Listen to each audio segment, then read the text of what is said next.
박정호의 손에 잡히는 경제 플러스.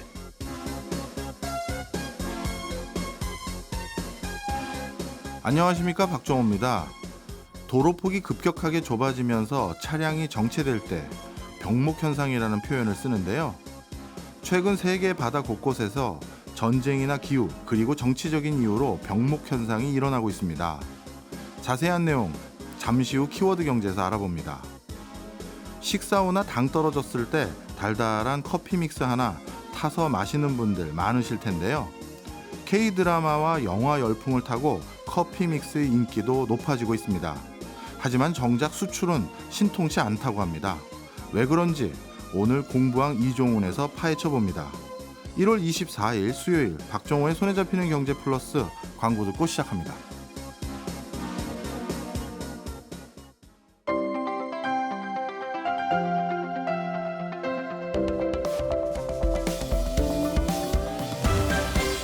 경제생활의 플러스가 되는 아주 경제적인 시간. 박정우의 손에 잡히는 경제 플러스. 키워드로 세상 보는 눈을 키워보는 키워드 경제 시간입니다. 오늘도 남국민 뉴스 큐레이터와 함께합니다. 어서 오세요. 예, 안녕하세요. 예, 오늘 키워드는 오프닝 때도 말씀드렸던 병목이네요. 맞습니다. 우리는 흔히 병목 현상 이렇게 현상까지 단어를 붙이는 경우가 많죠. 그렇습니다. 사실 병목이라는 말보다 이제 병목 현상이라는 말 훨씬 많이 쓰죠. 네. 근데 이 병목이라는 게 영어 어떤 뜻인가 찾아봤더니 병목 말 그대로 영어로 보틀넥, 그러니까 병의 목이다 이런 뜻인데 네. 생긴 게 큰 몸통이 좁아지는 목 같은 곳, 여기를 이제 병목이라고 부릅니다. 예. 여기서 이제 주로 뭔가 멈춰버리다 보니까 그런 곳을 지적을 하는데, 생각해보면 회사나 학교에서 점심시간 때 다들 문을 향해 뛰어가잖아요. 네. 그럴 때 이제 거기서 막히면 그걸 이제 병목 현상이다 하는데, 그런 걸 병목이다 얘기할 수 있는 건데요. 예. 오늘 이 키워드를 가져온 이유가요, 사실 이 병목이 요즘 심상치 않아서입니다. 네. 그러니까 사실 병목이라는 게 우리 도로나 일상 이런 곳에도 있지만 사실 이 넓은 지구 곳곳에도 있습니다. 그러니까 이렇게 넓은 지구에서 정말 어디가 막힌다는 게 잘 상상이 되진 않는데, 여기서 전 세계인이 드나드는 곳들이 막히는 오늘날의 현실을 한번 말씀해 드리려고 합니다. 네. 지구에도 병목이 있다. 야, 어떤 곳을 우리가 생각할 수 있을까요? 지난번에 이제 선거라는 키워드를 말씀을 드리면서 예. 전 세계 선거 일정을 한번 쭉 이제 같이 살펴봤잖아요. 예. 근데 오늘도 병목을 한 곳씩 이야기해 보려고 하는데, 처음으로 일단 주목해야 할 곳이 스웨즈 운하입니다. 네. 그러니까 스웨즈 운하는 워낙 유명한 곳인데 세계인의 수많은 병목 중에서도 아마 가장 중요한 곳, 이렇게 꼽을 수 있는 곳일 거예요. 이집트가 소유하고 있는 이 운하는요, 지중해와 인도양을 이어주는 아주 짧은, 그러니까 상대적으로 아주 짧은 운하인데요. 네. 여기가 없을 때는, 그러니까 아프리카를 한 바퀴를 다 돌아야 이제 지중해에서 태평양을 갈 수가 있었죠. 그렇죠. 그런데 이게 이제 완성이 되면서 무려 1만 킬로나 그 거리가 줄어드는 이제 지름길이 된 겁니다. 예. 그러니까 이 짧은 운하 덕분에 1만 킬로나 줄어들게 되면서 많은 함선들이 여기를 지나가게 됐었다. 그게 굉장히 중요한 곳이죠. 예. 지금도 중요한 곳입니다. 그런데 여기에 좀 문제가 생긴 게요, 정확히는 이 스웨즈의 바로 아래, 그러니까 입구라고 할 수 있는 홍해에 문제가 생겼습니다. 네. 그러니까 스웨즈 운하 바로 아래쪽에는 아라비아 반도와 아프리카를 입구를 지키는 예멘이라는 나라가 있는데, 네. 여기는 아마 예멘 내전이라는 뉴스를 워낙 많이 오랫동안 접하셨을 거예요. 여기가 이제 내전 중인 국가가 맞는데, 여기서 지금 홍해에서 문제를 일으켜서 스웨즈 운하까지 피해를 보고 있는 상황입니다. 네. 사실 이 스웨즈 운하에서 간간히 상선들 공격을 받았다 이런 뉴스들 많이 보게 되잖아요. 맞습니다. 이렇게 배가 공격받았다는 거는 상당히 심각한 문제 아닌가요? 그렇죠. 굉장히 심각한 문제인데, 사실 2차 세계대전 끝난 이후 바다에서는 자유롭게 이제 평화롭게 항해하는 게 좀 당연한 모습이 됐었는데, 맞습니다. 갑자기 그냥 상선들이 공격을 받는다. 이거는 굉장히 놀라운 뉴스인 거죠. 예. 그러니까 우리가 보통 반군이라고 하면 뉴스에서 소총 들고 화물차 타고 다니고 거의 이제 반쯤 일반인 같은 모습, 이런 걸 생각을 하는데, 예. 지금 이 상선들을 공격한 반군들은요, 미사일로 무장을 해서 거의 정규군 수준입니다.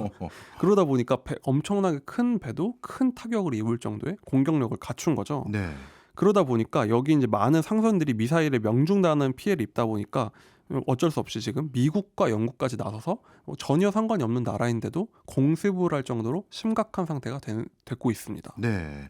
이번에 이런 그 뭐라고 할까요? 그 후티 반군, 네. 후티 반군이 상선들 수에즈 운하를 지나가는 상선들을 공격하다 보니까 제일 가장 큰 피해를 입을 주체가 누굴까 전 생각해봤더니 당연히 운하 중단될 테니 맞습니다. 운하 운항권을 가지고 있는 이집트가 피해 보는 거 아니에요? 그렇습니다. 이게 굉장히 이집트가 굉장히 난처한 상황인 건데 예. 쉽게 말하자면 이제 경기도로 들어간 입구가 막히니까 동부 간선도로가 막혀버려서 거기서 통행료를 받고 있는 곳이 있다면 굉장히 난처한 상황이 된 거랑 똑같은 거예요. 스웨즈 운하가 참 순환이 많은 게 얼마 전에는 여기서 배가 가라앉아 가지고 막히는 바람에 난리가 난 적이 있었거든요. 기억납니다. 요즘에는 얼마나 당황스러우냐면은 이제 여기서 자꾸 미사일 때문에 공격을 받으니까 세계 주요 해운사들이 우리 이제 아예 홍해 안 가겠다. 그 말은 스웨즈 운하를 이용 안 하고 그냥 아프리카 돌아갈래 이런 상황인 겁니다. 네. 그러니까 지금 세계 상위 10대 컨테이너사 중에 6곳이 홍해를 안 가겠다 선언을 했고요. 그러다 보니까 열흘 더 걸려서 아프리카로 돌아가는 거예요. 근데 여기가 또 포기할 수밖에 없는 이유가 위험한 것도 있지만 돈 문제도 큽니다. 왜요? 열흘이나 돌아가면 당연히 연료도 많이 들고 당연히 운임도 더 들 거잖아요. 그게 더 비싼 거 아닌가요? 그렇죠. 사실 이게 엄청난 손해라고 볼 수도 있지만 지금 문제가 만약에 나는 조금 위험 감수하더라도 홍해로 가겠다. 그 배는 근데 보험을 들기가 너무 힘듭니다. 그러니까 일반적으로 저희가 차를 타도 무보험으로 타면 안 되잖아요. 그렇죠. 근데 배는 더욱 중요하겠죠. 네. 사실상 배가 운항을 하려면 해상보험이 있어야 되는데 지금 보험사들이 거의 보험료를 10배 이렇게 받고 있다고 해요. 그렇겠네요. 그러니까 우리 그냥 조금 더 돌아가더라도 그 보험 안 들겠다 이런 분위기니까 스웨즈 운하는 손님이 뚝 끊겼다 이렇게 볼 수 있는 거죠. 네.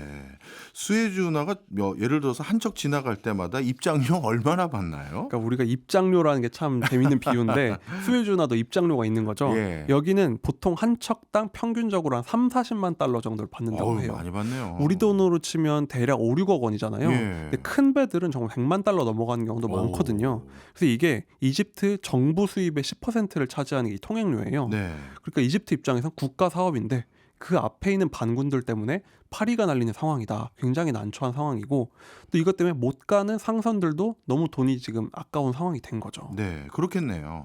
뭐 물론 이 보험료가 비싸져서 그래서 멀리 돌아간다라고 하긴 합니다만 그래도 돌아가면 물류 비용도 많이 오르는 거잖아요. 맞습니다. 그러다 보니까 물류 운임도 고공행진을 하고 있는데 저희가 만약에 택배를 시켰는데 그 고속도로가 막혀서 저 국도로 이제 부터 돌아갑니다 하면은 당연히 돈을 더 달라고 하겠죠. 예. 그런데 지금 이런 일이 벌어지고 있는 게 물류업계에선 보통 이제 표준 컨테이너 하나를 옮기는데 얼마를 받냐 이걸 기준으로 삼는데요. 네. 이게 홍해가 막히기 전에는 컨테이너당 1,500달러 정도였다고 해요. 그러니까 우리 돈 한 200만 원 정도면 컨테이너 하나 보낼 수 있었던 거죠.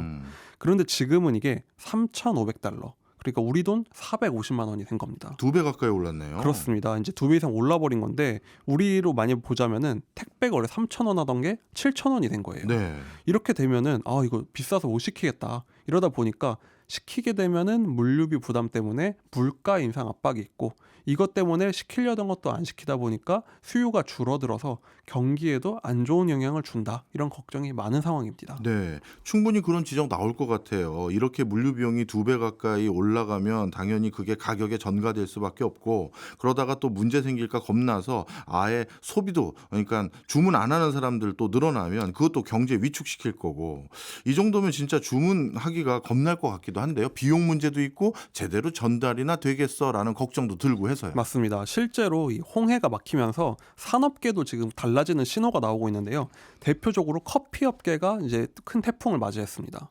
그러니까 보통 좋은 커피 하면 저는 드립 커피를 좋아해서 네. 주로 뭐 케냐 뭐 이런 쪽 원두를 좋아하는데 네. 사실 아주 인기가 많은 건 베트남과 베트남과 브라질 커피가 유명해요. 네. 굉장히 많이 나는 것으로 유명한데 그 중에서도 유럽에서는 베트남 커피를 또 많이 수입을 하고 있었다고 합니다. 그래요. 그러니까 만약에 런던에서 누군가 커피를 주문을 하면 예. 베트남에서 오는 게 많았다는 거예요.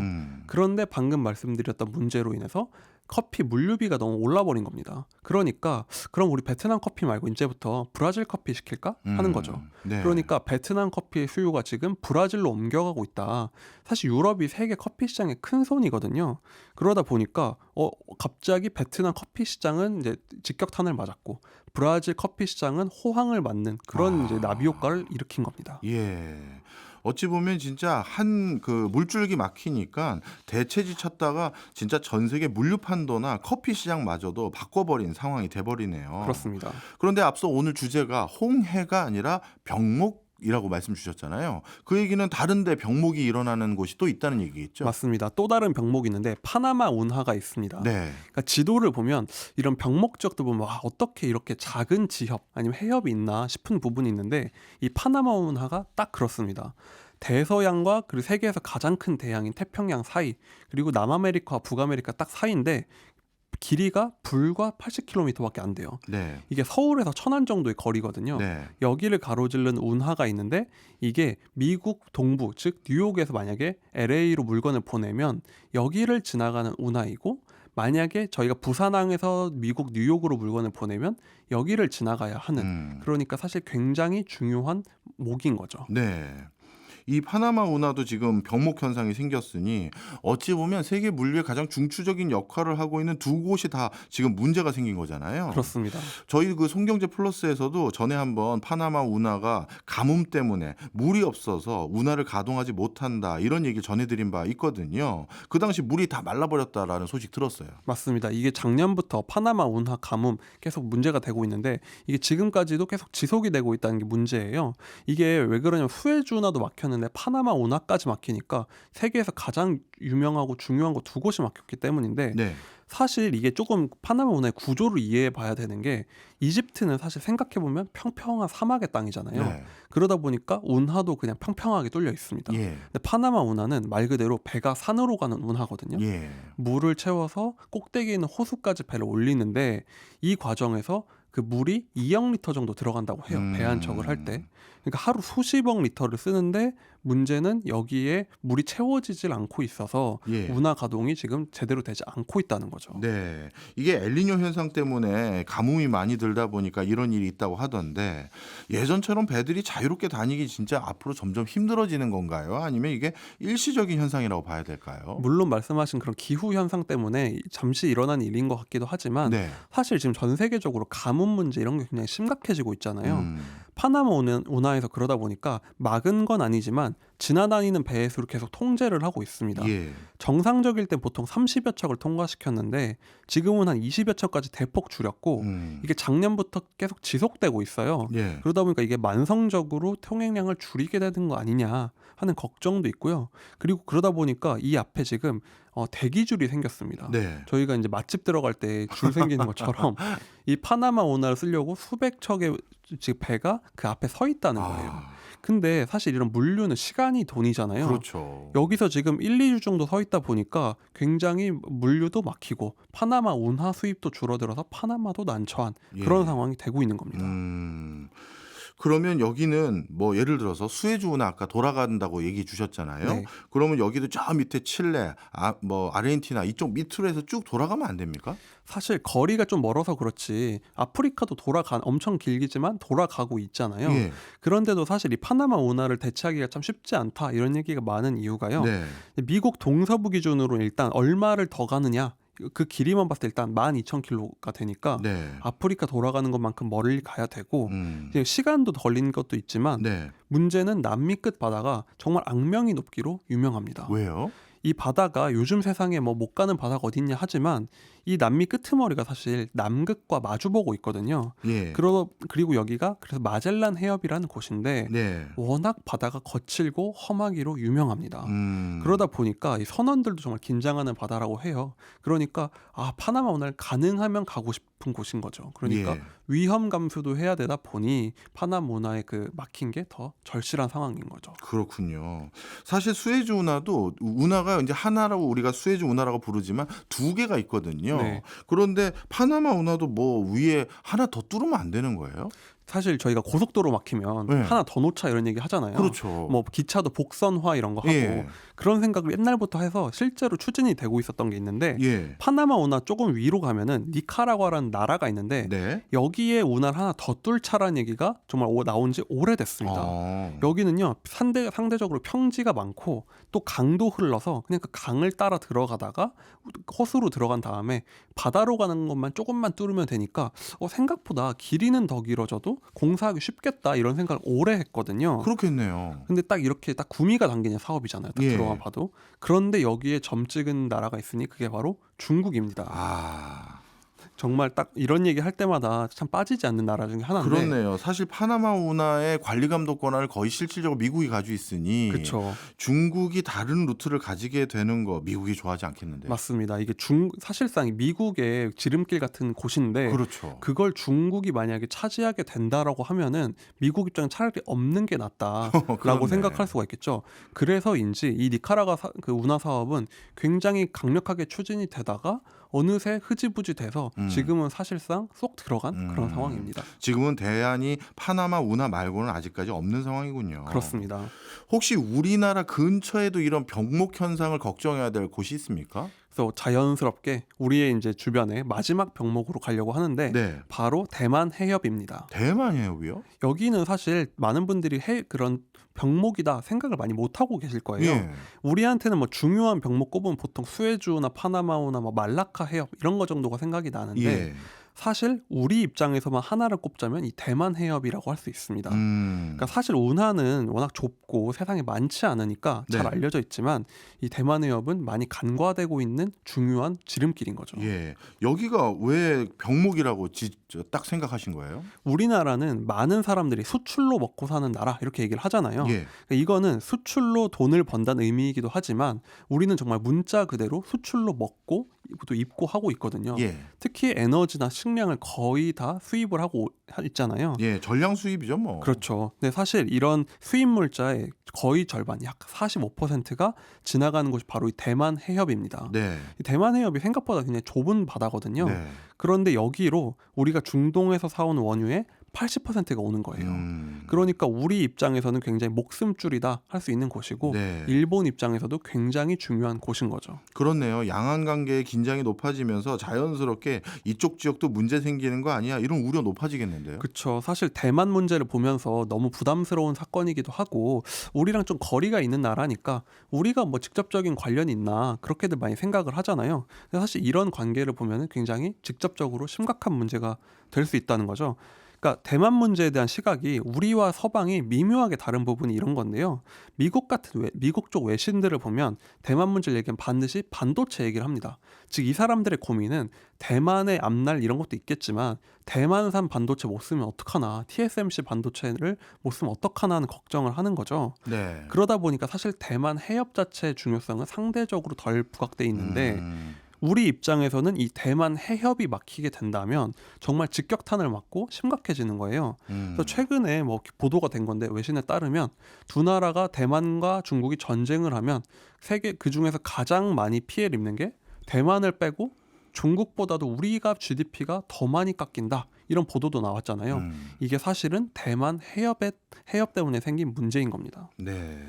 쭉 말씀 듣고 보니까 우리 남경민 뉴스 큐레이터 분께서 왜 이렇게 전 세계적으로 병목이라는 현상에 주목하게 됐는지 이제 이해가 확 되는 것 같습니다.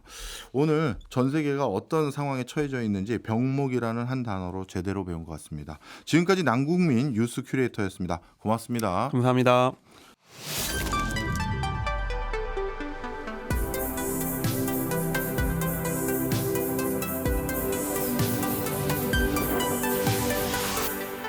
박정호의 손에 잡히는 경제 플러스.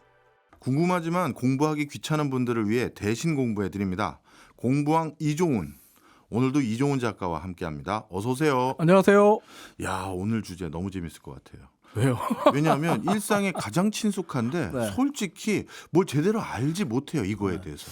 실제로 많은 분들이 문자로 커피 믹스에 대해서 공부해달라 이렇게 얘기를 하셨거든요. 아니 그렇게 주제를 그냥 훅 던져버리시면 어떡해요. 좀 긴장감도 뭐 앞에 유지도 오프닝에서 하셔야지. 하셨잖아요. 다 들었는데 뭐. 그렇네.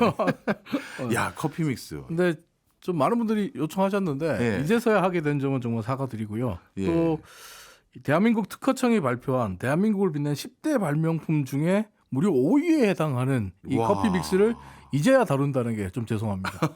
아니 이게 대한민국 10대 발명품 중에 5위에 해당돼요. 대한민국 특허청의 발표입니다. 야, 이거 굉장히 대단한 거네요. 얼마나 대단한지 커피 믹스보다 높은 순위의 발명품을 보면 더 쉽게 이해가 됩니다. 뭐 반도체 뭐 이런 거 있습니까? 1위가 훈민정음, 와. 2위가 거북선, 3위가 금속활자, 4위는 4위가 온돌이에요. 그런데 커피 믹스가 5위예요? 와. 얼마나 대단한지 아시겠죠? 예.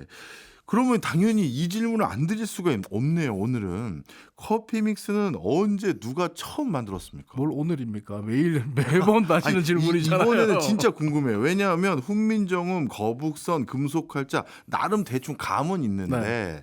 근데 커피 믹스는 누가 발명했는지 모르겠네요. 커피 믹스를 처음 발명한 것은 우리나라의 동서식품이라는 네. 회사예요. 지금도 지금도 커피 대명사죠. 믹스의 대명사죠. 근데 이제 커피 믹스를 처음 만들게 된 게 동서식품에 따르면 네. 1976년에 최초로 개발했다. 이렇게 이야기를 합니다. 네. 그런데 여기 조금 애매해요. 왜냐하면 커피 믹스를 그때 개발했으면 그때 신문 기사에 예. 커피 믹스가 광고가 있던가 아니면 커피 믹스에 대한 언급이 있던가 해야 되거든요. 근데 제가 좀 찾아보니까 1980년대 초까지 커피 믹스를 다루고 있는 그 어떤 신문 기사도 없고 네. 광고도 없어요. 초창기에는 광고를 안 한 거 아닌가요? 초창기에 광고를 안 했다라고 하면 괜찮죠. 예. 이해할 수 있는데 커피 믹스가 신문 광고 지면에 최초로 등장한 게 1982년이거든요. 네. 1982년에 그것도 단독 광고가 아니라 동서식품이 만들고 있는 커피들의 종류, 그때는 병커피, 네. 병에 이제 커피 가루가 담겨 있는 네. 병커피 종류 그리고 또 프리마 같은 네. 동서식품이 생산하는 제품들을 한꺼번에 소개하는 광고에 한 구석에 네. 끝에서 두 번째에 있어요. 끝에서 두 번째에 이 커피 믹스를 의 사진을 놓고 이렇게 소개합니다. 등산이나 낚시할 때, 또 야외 활동할 때 간편하게 마실 수 있는 커피 이렇게 네. 소개해요. 이때까지만 해도 뭐 앞서 말씀드린 대로 대한민국에서 커피 하면 병에 담겨 있는 가루 커피가 대세였어요. 그렇죠. 그래서 커피 믹스는 큰 주목을 못 받았고 또 이제 가루 커피 얘기를 좀 하다 보면 이 얘기를 해야 되는데 병에 담긴 이 가루 커피는 인스턴트 커피잖아요. 그렇죠. 근데 대한민국은 해방 이후 그리고 한국 전쟁 이후에 미군을 통해서 인스턴트 커피가 들어왔단 말이에요. 그래서 네. 인스턴트 커피를 주로 마셨고 인스턴트 커피를 커피라고 얘기해요. 예. 그래서 진짜 커피인 원두 커피를 원두 커피라고 또 구분하죠. 그렇죠. 그렇죠. 그러니까 우리에게 커피는 예. 가루 커피, 인스턴트 커피와 원두 커피 이렇게 인스턴트 나눠지는데. 커피가 원조인 거네요. 그러니까 우리에게 그렇게 돼 있어요. 그렇죠. 예. 근데 원래 이제 커피의 원조는 원두 커피고 예. 또 그래서 원두 커피라고 부르는 나라는 대한민국밖에 없어요. 다 원두 커피를 커피라고 부르지. 반대로 인스턴트 커피를 커피라고 부르는 나라도 우리밖에 없어요. 그렇네. 호칭이 달라졌어요. 예. 뭐 어쨌든 이래서 커피 믹스에 대한 광고가 좀 본격적으로 나오기 시작한 게 85년경부터더라고요. 예. 근데 이때 광고 보면 낚시할 때 월척과 줄다리기 시합을 할 때 예. 한숨 돌리는 커피 믹스 타임을 가져봅시다. 예. 뭐 이런 내용으로 광고를 해요. 근데 여전히 뭐 야외 활동 때 마시는 커피, 그러니까 주류가 아니었던 거죠. 네. 사실 지금 커피 하면 원두 커피 아니면 커피 믹스 이 두 종류가 대세인데 네. 말씀 쭉 듣고 보니까 90년대 이전까지만 하더라도 우리나라에서 커피 믹스 그다지 많이 안 마셨나 봐요. 많이 안 마셨어요. 어. 저도 이번에 공부하면서 다시 떠올려 보니까 네. 실제로 맞아요. 그랬나? 저 80년대 초반까지만 해도 예. 집에 손님들이 오셔서 어머니가 커피를 내놓으면 항상 이 병에 든 맞아요. 커피 가루 그리고 프림 예. 그다음에 설탕. 예. 설탕 프림 몇 스푼. 스푼, 네. 설탕 몇 스푼 물어보고 그랬죠. 그리고 집에 항상 이 커피통, 프림통, 설탕통이 따로 있었어요. 맞아요. 그렇네. 저 갑자기 기억이 나더라고요. 예. 공부하면서 생각해보니까. 그러니까 그전에는 집에 커피 믹스가 없었어요. 저희 집에는. 생각해보니까 그렇더라고요. 그래서 90년대 이전까지는 이 병에 담긴 인스턴트 가루 커피 그리고 병에 담긴 프리마가 대세였는데 90년대 들어서면서부터 오히려 커피 믹스가 대세가 되고 병에 담긴 가루 커피와 프리마가 자취를 감추게 돼요. 네. 90년대 들어오면서 커피 믹스가 그러면 대세로 자리매김하게 된 이유가 따로 있나요? 제가 이번에 공부하면서 찾아보니까 한 3가지 정도 이유를 찾을 수 있겠더라고요. 첫 번째는 숭늉. 숭늉이요? 예. 이 왜요? 숭늉이 이제 사실 우리 조상들은 네. 식사를 하고 나면 항상 숭늉으로 마셨잖아요. 그렇죠. 뭐 소화 잘 된다 뭐 그런 네, 거죠. 그리고 숭늉이 어떻게 보면 디저트 음료였어요. 예. 밥 먹고 나서 마시는 디저트 네. 음료였어요. 그리고 숭늉은 늘 마셨죠. 예. 근데 이게 밥을 먹고 숭늉을 마시던 식생활을 갖고 있는 한국인 입장에서 보면 숭늉이 없어지고 난 뒤부터는 숭늉을 대체할 새로운 음료가 필요했어요. 이게 무슨 말이냐면 네. 숭늉은 가마솥에 밥을 지어야 네. 그리고 그러니까 직접 불로 뗀 이 밥을 지어야만 솥밥 말 솥밥이죠. 그대로. 예. 그러니까 솥밥이 나와야만 이 숭늉을 확보할 수 있잖아요. 네. 근데 전기밥솥 시대가 열리잖아요. 예. 그러니까 전기밥솥 시대가 열리면서 더 이상 숭늉을 먹기 힘들어졌죠. 그러면서 사람들이 이 숭늉의 대안을 찾아야 됐는데 지금은 다들 숭늉 맛이 좀 가물가물할 수밖에 없습니다. 뭐 숭늉 마실 일이 별로 없으니까요. 근데 숭늉이 사실 어느 정도 달달한 맛이 있어요. 단맛이 맞아요. 있고 구수한 맛이 같이 예. 있어요. 달달하면서 구수한 그런 맛이거든요. 근데 달달하면서 구수한 맛, 그냥 블랙 커피, 인스턴트 블랙 가루 커피는 이 맛을 못 줘요. 그렇네. 설탕과 프림이 함께 들어간 커피 믹스, 혹은 자판기에 옛날 커피 자판기에 밀크 커피. 네. 요게 숭늉과 비슷하게 달달한 단맛과 구수한 맛을 주죠. 음. 그래서 이런 한국인들의 입맛에 딱 맞는 그런 상황이 되는데 실제 이거 뭐 저 혼자만의 추측이 아니라 정명섭이 쓴 이 한국인의 맛이라는 책을 보면 네. 가마솥이 사라진 것이 즉 숭늉이 사라진 것이 한국인들이 커피를 마시게 된 이유다. 이렇게 서술을 하고 있습니다. 실제로 한국인들이 커피를 마시기 시작한 역사가 서구에 비해서 비교적 짧은에도 불구하고 네. 그들 못지않게 많이 마시는 지금 시대가 됐잖아요. 네. 이렇게 될 수 있었던 건 어쩌면 한국인들이 이전부터 오래전부터 숭늉을 마셔왔던 식문화가 있었기 때문이다. 음식 문화가 있었기 때문이다. 이렇게 얘기를 하는데요. 사실 한국에서 원두커피를 보면 신맛이 강한 원두커피는 인기가 없어요. 그리고 또 묵직한 맛을 자랑하는 커피 원두도 인기가 없어요. 네. 오히려 고소한 맛, 특히 90년대와 2000년대에 한국에서 소위 이제 원두 커피의 시대를 연 커피가 뭐냐면 헤이즐넛 커피였거든요. 이게 고소한 맛인가요? 고소한 맛이죠. 헤이즐넛 커피 안 드셔보셨어요? 저는 고소한 것보다 그냥 그 원두 잘 모르니까 구수한 걸로 달라. 그러다 보니까 한국에서 신맛이 강한 원두, 커피 원두가 인기가 없는 이유, 그리고 또 한국에서 헤이즐넛이 인기를 끈 이유, 이 모든 것이 우연이 아니다. 이렇게 볼 수 있는 거죠. 상당히 설득력 있네요. 숭늉이 진짜 사라지면서 자연스럽게 뭔가 후식처럼 마실 달달하면서 구수한 맛을 찾게 됐고 그 과정에서 구수한 고소한 커피를 우리나라에서 즐겨 찾게 되면서 커피가 이제 고소한 전환되면서 커피뿐만 아니라 거기에 이제 설탕을 그렇죠. 2스푼 이상 넣는. 두 그러니까 스푼 이상. 실제로 그러니까 숭늉의 자리를 놓고 커피와 경쟁했던 게 기억하실지 모르겠지만 냉차라고 있어요. 예. 차가운 보리차에 예. 설탕을 막 넣어가지고 냉차. 달달하게 만든 예. 그 경쟁을 했었는데 커피에 설탕을 넣으면서 오히려 커피 쪽으로 기울어지게 된 거죠. 그렇군요. 저는 솔직히 우리나라에서 이 믹스 커피와 같은 이 커피가 대세가 된 게 솔직히 저는 자판기일 줄 알았어요. 자판기 맞아요. 두 번째 그래요? 이유예요. 두 번째가 그거군요. 그러니까 이게 어떻게 보면 첫 번째 이유는 한국인들이 소위 말하는 프림 2스푼, 설탕 2스푼의 커피를 마시게 된 이유라고 할 수 있겠고, 식문화의 변화. 네. 네. 그리고 두 번째 이유는 커피 자판기의 확산인데 네. 우리나라에서 커피 자판기가 처음 들어온 게 이번에 공부를 해보니까 1978년이더라고요. 예. 그렇게 오래되지 않았더라고요. 78년 롯데산업이 일본에서 커피 자판기를 수입해서 지하철역에 설치한 게 시작이더라고요. 예. 그리고 이 커피 자판기가 인기를 끄는 모습을 보고 삼성전자가 커피 자판기 국산화에 성공을 합니다. 네. 그러면서 본격적인 커피 자판기의 시대를 열게 되는데 자료를 찾아보니까 이 커피 자판기가 1982년 12월에 전국적으로 10,000여 대가 설치됐다고 합니다.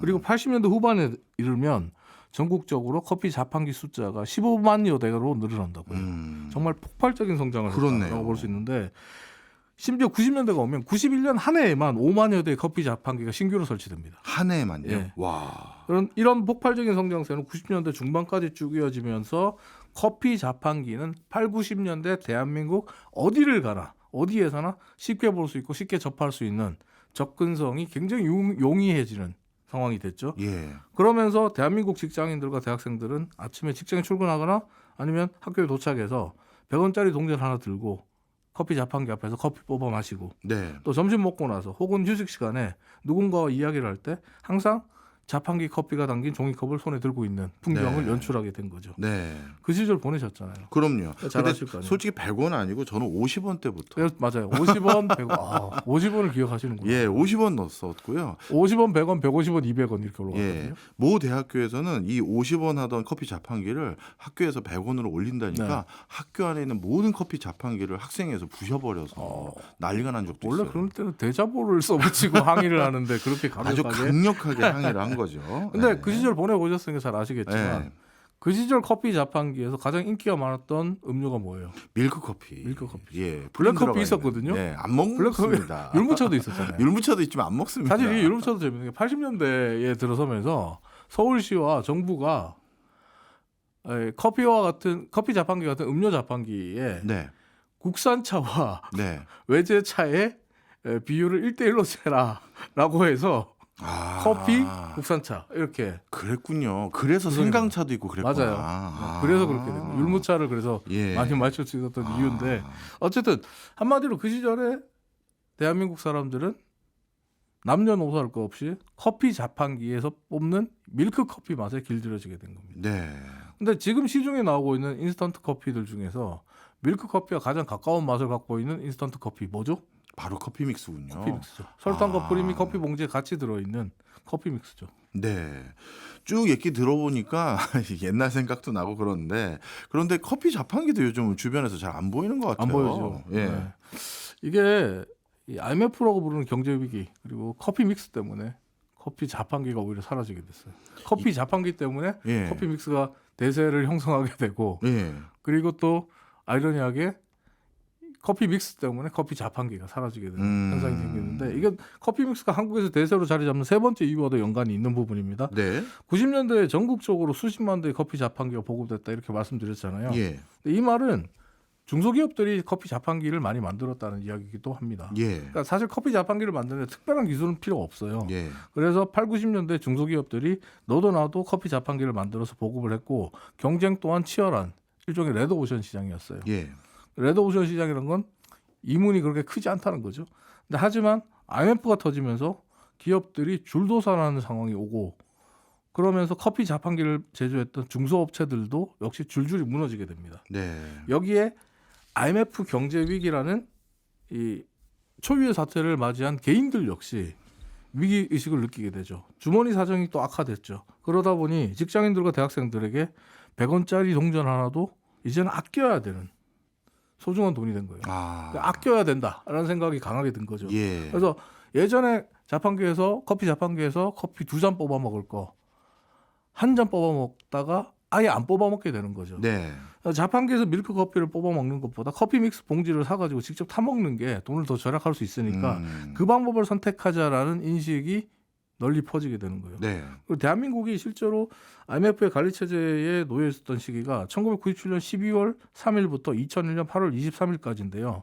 이 시기에 집중적으로 커피 자판기가 좀 많이 사라집니다. 예. 이렇게 본다면 90년대 대한민국 사람들이 가장 힘들었던 시기가 1998년이라고 볼 수 있잖아요. 예.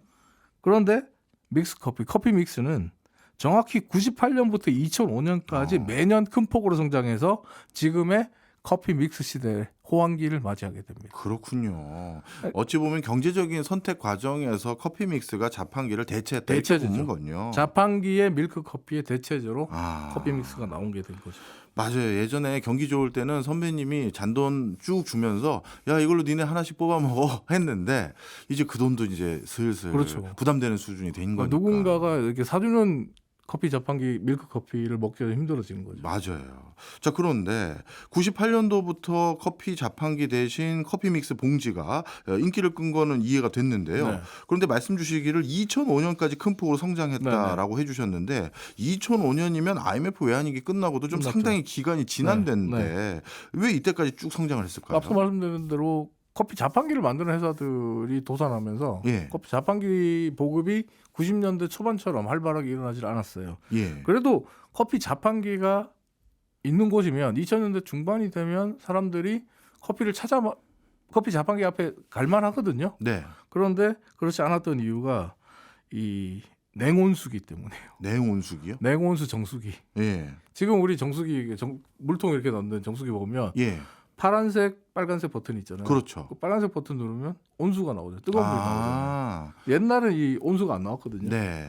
그러니까 커피 믹스가 2000년대에도 절대 강제로 군림할 수 있었던 이유 중에 하나가 바로 온수가 나오는 냉온수기가 직장과 대학가에 보급되기 시작하기 때문입니다. 실제로 직장 같은 경우에 냉온수기, 정수기가 있으면 네. 물통만 옆에 쌓아놓고 있으면 직장인들이 더 이상 물을 주전자로 끓일 필요가 없어요. 그렇죠. 커피 마시기 위해서. 물을 주전자로 끓이지 않아도 커피를 마실 수 있거든요. 네. 옆에 온수를 누르면 되죠. 그렇죠. 그리고 그냥 지금은 안 하지만 과거에는 그 커피 믹스 봉지를 이렇게 구겨가지고 네. 휘휘 저으면 맞아요. 커피가 완성이 됐죠. 그렇죠. 네. 근데 그러다 보니까 컵에 커피 믹스 한 봉지 뜯고 정수기로 온수 받아서 컵에 부으면 끝. 너무 간편하잖아요. 이런 간편함이 어떻게 보면 직장인들의 시테크, 직장인들의 업무 시간을 더 확보할 수 있다는 점에서 많은 직장에서 오히려 이 냉온수기 그리고 커피 믹스를 탕비실에 비치하기 시작했죠. 진짜 그런 것 같아요. 항상 정수기 위에는 이 봉지 커피가 네. 종이컵 위에 몇 봉지 이렇게 올려져 있는 회사들이 많았거든요. 그리고 실제로 거기 뭐 작은 회사들 같은 경우 격리 보시는 네. 분들의 예. 주된 업무 중에 하나가 예. 탕비실에 이 커피 믹스 떨어뜨리지 않는. 떨어뜨리지 예. 않는. 예. 커피를 떨어지지 않게 해야 된다고 하는데 그때 커피는 병커피 아니거든요. 예. 커피 믹스만 그러니까 정말 큰 걸로 사는 거예요. 네. 큰 걸로 사서 비치해 놓고 뭐 떨어지면 또 비치하고 이런 예. 식이었는데 특히나 이제 또 2000년대가 되면서 네. 직장에서 직장인들의 인식이 또 하나 변하게 된 것도 커피 믹스가 대세로 자리 잡는 이유 중에 하나가 됩니다. 어떤 인식이요? 뭐냐면 과거에는 직장에서 남자 상사들이 예. 혹은 남자 직원들이 여성 직원들에게 예. 커피 심부름 미스킨 커피 좀 타와 뭐 이런 식으로 커피 심부름 예. 시켰거든요. 요즘은 어우. 근데 이런 사고가 2000년대가 시작되면서 새로운 밀레니엄 시대가 시작되면서 정근대적인 사고다 이런 비난을 받은 거죠. 그럼요. 그러니까 남녀 평등에 대한 이야기가 나오고 예. 그러다 보니까 자기 커피는 자기가 타서 마셔야 된다 이런 인식이 생겨나기 시작한 거죠. 예. 자기 커피는 자기가 타 먹어야 되는데 이전까지 자기 손으로 커피를 타 먹지 않던 네. 부장님 이하 네. 분들이 아, 함량 조절에 실패하는군요. 근데 커피 믹스는 그 한 봉지를 넣으면 되거든요. 딱 조합이 되어 있죠. 네. 예. 딱 맞거든요. 예. 물 조절만 실패하지 않으면 예. 그리고 또 종이컵이면 대충 다 안단 말이에요. 네. 그러다 보니까 많은 남성 직원들이 오히려 회사 탕비실에 커피 믹스가 떨어지면 분노의 목소리를 내죠. 왜 커피 안 사다 놨어? 이렇게. 그런 적도 있군요, 진짜. 그러면서 오히려 커피 믹스는 대한민국 직장에 뭐 좀 필수품이 돼버린 거죠. 네. 말씀 쭉 듣다 보니까 진짜 옛날 생각도 나요. 이게 정수기 위에 봉지 커피 있어서 알아서 타 먹고 자연스럽게 예전에는 그 봉지로 그냥 휘휘 저었는데 네네. 어느 순간인가 그걸로 저으면 뭐 건강에 안 플라스틱, 좋다고 뭐 호르몬, 납성분도 네, 들어가 네, 있고 그래서 그걸로 못 하니까 그 위에는 또 다시 이제 플라스틱 막대 같은 거 네, 있어서 맞아요. 끼워주고. 그걸로 젓고 네. 그 전에는 난로 위에 항상 주전자 놨으면 네. 그걸로 또 이 커피 타 먹었던 네. 적도 있고. 그런데 방금 쭉 말씀 주신 것 중에 믹스 커피로 전환된 또 중요한 사건이 하나 더 있어요. 제가 기억나는 어떤 거. 거요? 자판기 위생 관리가 자판기 허술하다고. 위생 관리 허술한 문제는 저는 예. 일부러 안 넣었어요. 아, 그러셨구나. 왜냐하면 자판기 위생 관리 문제는 80년대부터 나왔던 문제예요. 그래서 80년대부터 계속적으로 지적된 예. 문제이기 때문에 이 문제를 90년대 즉 IMF 이후에 뭐 커피 믹스의 성장과 연결하기는 조금 애매함이 있더라고요. 어느 순간 우리도 이제 건강 보건 의식이 높아지다 보니까 저거 좀 뭔가 관리 안 된 거 그것도 맞아요. 아니야? 뭐 이런 실제로 생각이 근데 있는 것 같아서. 분명히 많은 네. 사람들이 그 생각을 했을 거예요. 많은 분들이 그때 지금 교수님 말씀하신 대로 자판기 위생 문제를 따졌을 거고 그리고 또 이 가정은 괜찮은데 이 직장에서 병에 든 인스턴트 가루 커피를 타게 되면 네. 같은 숟가락 가지고 그렇죠. 계속 계속 쓰니까. 예. 그러니까 여기에 대해서 위생 문제를 지적하고 커피 믹스로 바꾸자라는 목소리가 있었다는 기록이 있더라고요. 그러니까 분명히 교수님 지적하신 부분도 한 부분이 이유의 한 부분이라고 볼 수 있습니다. 네, 바로 이렇게 시대가 변화되면서 우리나라의 어떻게 보면 커피 문화의 대명사로 자리 잡은 이제 커피 믹스. 당연히 수출도 많이 되겠죠. 아니요. 그래요? 커피 믹스는 우리나라의 수출 주력 상품이 아니에요. 제가 수출 잘안 돼요. 가끔 외국인들 서울역에서 이제 캐리어 들고 이제 본국으로 돌아갈 때 네. 보면 믹스커피 사는 것 사가죠. 같은데. 많이 사가죠. 네. 그리고 뭐 K 컨텐츠 영화나 뭐 K 드라마가 인기를 끌면서 예. 이 커피 믹스에 대한 외국인들의 관심도 굉장히 높고요. 예. 그리고 또 먹어본 사람들마다 너무 맛있다라고 호평을 하고 있고요. 예. 근데 커피 믹스는 국내에서는 많이 팔리지만 해외 수출은 잘 이루어지지 않습니다. 그 이유가 뭐냐면 네. 우리나라 커피 믹스 시장의 절대 강자이자 커피 믹스를 최초로 만들어낸 동서식품 때문이에요. 왜요? 동서식품이 우리나라 커피 믹스 시장의 88.8% 장악하고 있거든요. 그렇겠죠. 압도적인 시장 장악을 하고 있는 절대 강자인데 예. 이 동서식품이 커피 믹스를 1년에 해외에 파는 수출액이 얼마냐? 네. 제로, 빵원입니다. 하나도 못 팔아요? 예. 아니 다들 그렇게 들고 가는데 예. 왜 그렇죠? 이 맥심이라는 브랜드 때문에 그래요. 이 동서식품에 나오는 커피 믹스는 맥심 브랜드에 속해 있는데 예. 이 맥심 브랜드가 동서식품 게 아니에요. 아. 미국의 크래프트 푸드사의 등록 상표예요. 예. 그리고 미국의 크래프트 푸드사로부터 로열티를 주고 이 맥심 브랜드를 갖고 온 게 동서식품이에요. 네. 그러니까 맥셀하우스나 맥심은 동서식품 브랜드가 아니고 크래프트 푸드가 갖고 있고 계약상 맥심 브랜드를 동서식품은 한국에서만 팔 수 있게 돼 있어요. 우리나라에서만. 그러니까 동서식품이 자사에서 만드는 커피 믹스를 해외에 수출하고 싶어도 할 수가 없군요. 할 수가 없는 거예요. 뭐 근데- 브랜드를 바꾸지 않는 이상. 네, 근데 정말 네. 어떻게 보면 속이 쓰린 게 중국이나 러시아의 커피 믹스 시장이 매년 15% 이상 성장하고 있어요. 와. 그리고 앞서 말씀드린 대로 K 컨텐츠 인기 때문에 외국인들도 이제는 커피 믹스의 최고는 한국으로 쳐요. 뭐 네슬레나 이런 데서도 커피 믹스 만들지만 한국 걸 최고로 치거든요. 그래서 와서 사가는구나. 네, 그래서 향후 글로벌 커피 믹스 시장의 성장성과 미래는 굉장히 밝다. 이렇게 이야기를 하고 있습니다. 예.